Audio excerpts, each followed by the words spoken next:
Hello and welcome to Module 8 Six Sigma Approach. Today we'll talk about project definition.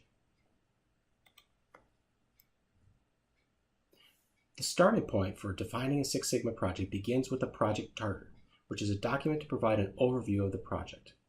The point of the project charter is to serve as an agreement between executive leadership and the Six Sigma team. This is done to establish the project direction, measures of success, project boundaries, and resources needed, along with project milestones. While this is created at the very beginning of a Six Sigma project, it is considered a living document and can be revisited throughout the DMAIC process. While I say that, I want to give a little caveat with that when you can revisit it, you revisit it when new information has been presented, and you have to go and validate any changes to that with your project champion as well as your project team.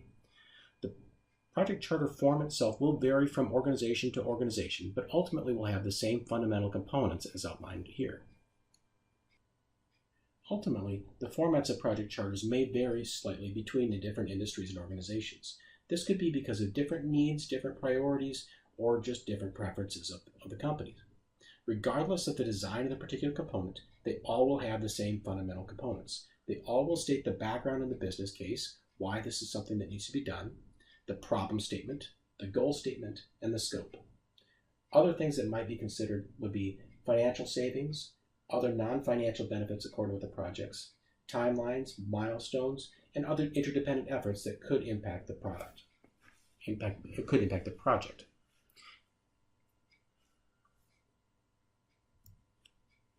So the background and business case.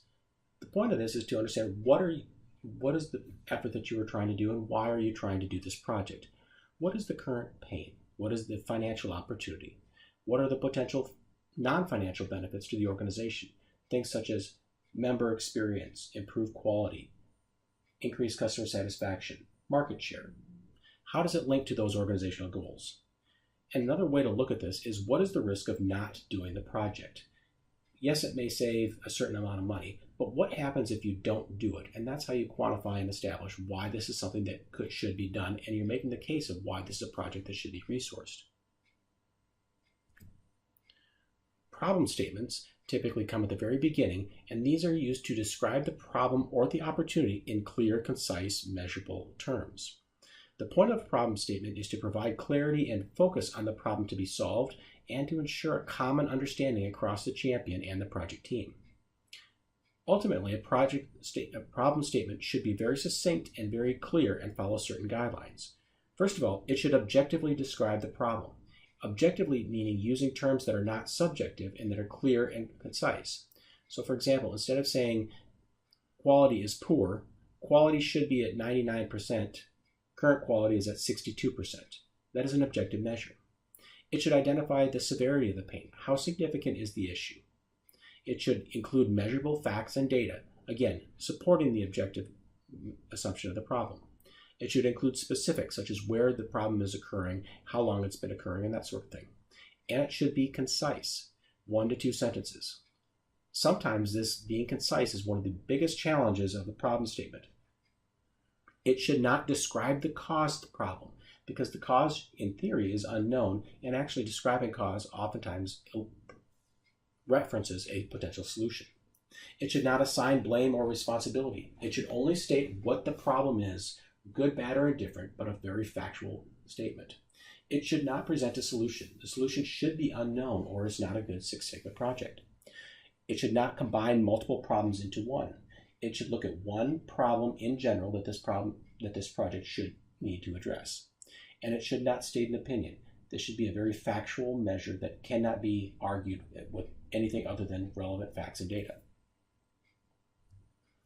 Good components of the problem statement should clearly identify what is the pain, which is a brief description of the problem and the metric used to describe the problem, where it is hurting, so where in the problem is occurring by the process name and or location, when is it occurring, the time frame over which the problem has been occurring, whether it's over 6 months, 2 years, or also how long the time period is of the data that you're using for your measures. And then what is the extent of the pain, the size or magnitude demonstrating the significance of the problem. This is oftentimes referred to in layman's terms as the so what. If quality was at 62%, so what? Why does that matter? If it's at 62% and they're losing market share to competitors, are they having high costs associated with defects. Why is 62% unacceptable? So in those components in there, you should be looking at what within the pain, what are you experiencing the problem with, what concerns you most about this problem, and what is the expected performance. Where is it hurting? Where is the problem occurring? What area is the problem occurring in, and which process or processes does the problem occur? When is it occurring? As in how long this has been, and when did the problem start? Where, even just did it coincide with certain things that might be causal factors? And then what is the extent of the pain? What effect does this problem have on the business? What is the risk of not addressing this problem? And what is the problem costing the business? These are numerous questions that you will ask and have to figure out while you are drafting the problem statement. The reality is you cannot put all these things into a 1 to 2 sentence description and concisely describe what the problem is, but these are all things to figure out and understand which of the answers are truly critical for stating what the problem is and the point of pain. So examples. Here's an example of 2 problem statements. Over the last 3 months, security lines at the Denver airport have experienced an increase of 4 minutes per traveler to get through the security process. This has increased traveler dissatisfaction and cost the airport $20,000 per month in additional TSA staff. It explains when it is occurring over the last 3 months. It is the security lines at the Denver airport, which is where it occurs. The what is the pain is the increased traveler dissatisfaction, and the cost is $20,000 per month. These are 2 short and succinct sentences, but they clearly articulate what the problem is and where it is occurring, why it matters, and what is the extent of the pain. The next one, from January to March of 2016, 26% of applications received by sales were missing information and unable to complete processing. Requesting the missing information is costing an additional $12,000 per month in processing charges. Again, January through March of 2016 is when it's occurring. Received by sale shows where it's occurring. The complete processing shows what is the pain. And the $12,000 per month in processing charges show what is the extent of the pain. These are good examples of problem statements. The reciprocal to the problem statement then becomes the goal statement. This describes the target or the desired result, and the language should mirror and reflect within the problem statement. This will include the unit of measure, current performance, desired performance, and date of implementation. Goal statements should be only 1 sentence long and usually are much easier to write than the problem statement because they simply mirror what the problem statement is and state what needs to be in order to be successful. Using the problem statement, the goal statement should have SMART criteria, which we'll talk about in a little bit, begin with a verb, match the problem statement, and go from blank to blank. So from blank to blank, this needs to go from 62% to 96%. It should not say improve. It should not use improve because improve is somewhat ambiguous. It should say increase, decrease, or reduce because that gives clarity over what direction improvement would be. It should not prejudge the solution or design. It should only state what the goal is. And it should not be generic or broad. It should be specific enough and aligned with the problem statement. SMART structure, as we mentioned before, is an acronym for specific, measurable, achievable, relevant, and time-bound. So in order to create a good goal, it should be specific of clear actions, statement of actions that will be taken. Measurable should be qualitative or quantitative measure to know when the goal is reached. Achievable, within the availability of resources, knowledge, and time. Relevant, related to solving the problem. And time-bound, so that it establishes a target of when success needs to be achieved. Next up is the scope. This identifies the boundaries for the project. This includes who, what, and where are included, as well as who, what, and where are not included. Examples might be certain production locations, sales areas, lines of business, departments, distribution channels, etc. When conducting scoping for a Six Sigma project, it's good to ask the questions of, we have 5 different locations. Does the scope of the project include all 5 of them? If it does, it does include under the where is included all 5 locations, so there's no question. If it only includes 1 location, put which location it is included in the included portion and specifically call out the 4 locations that are not. This is very important because later on in the project, scope creep will come into play and somebody will bring up, why can't we do this over here? Or we'll try to expand your project. And it's important to have had this documented up front and say this was what was agreed upon in our project charter and maintain your scope and your deliverables.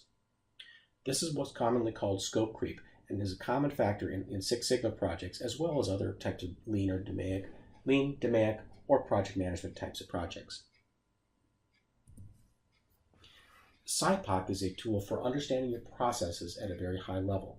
It stands for suppliers, inputs, processes, outputs, and customers.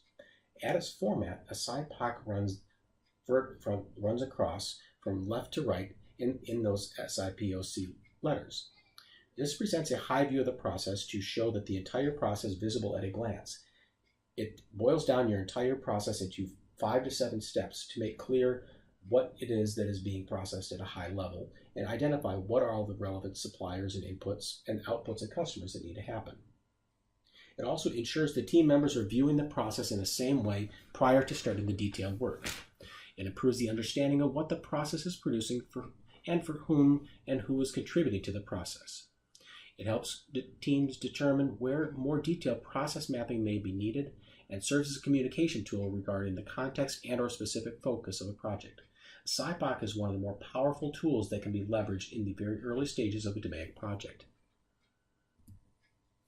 In order to create the Sybok, the first step is to identify and name the process and identify the owners. Then boil the process down into 5 to 7 major steps or activities in the process. In some cases this is very easy, but I've seen a lot of people over the years struggle to try to take and boil this down at a very simplistic level. If that person is struggling for it, that means that the Sybok document is even more critical for them to be able to step back and understand and see the process at a very high level and understand everything that it entails. With each case, start and document the first and last step to identify the bounds of your process. What initiates the process and how do we know when it's done?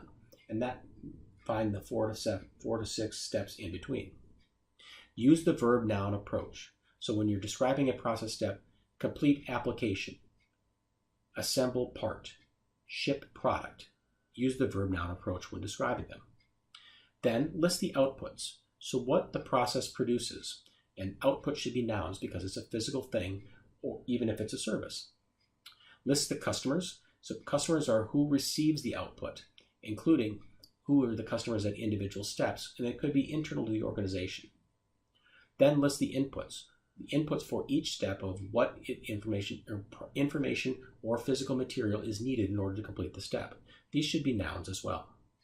And then list the suppliers, and that is the entities that are creating the inputs and providing those inputs to initiate the process.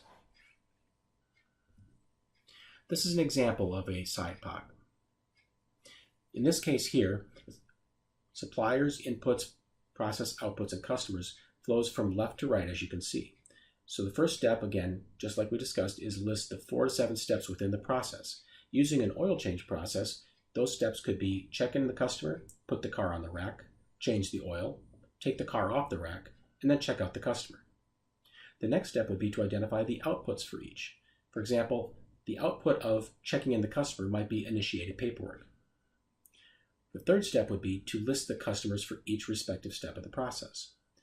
For that first step of checking in the customer, the end customer, the receptionist, the billing department would all be customers of the check-in because they're all impacted by that process being done correctly. The fourth step would be to identify the inputs for each of the respective steps. In that first step, in order to check in the customer, you would need the car, the facility, and the form. And the last step would be to identify the suppliers for each the respective step. In the first step, in order to check in the customer, you need the paperwork, you need the mechanics, and you need the intake system. Those would all be suppliers. Once the Sybok is completed, it's important to share this with the project team and make sure to build consensus. From there, review it with the process owner as well as the project champion to gain consensus. This will be used as a scoping document to understand what customers need to be involved and who may need to be part of the project team or who need to be a stakeholder that is impacted by the process. It also allows you to ask very relevant scoping questions and identify those questions that need to be asked up front and make sure that they are addressed.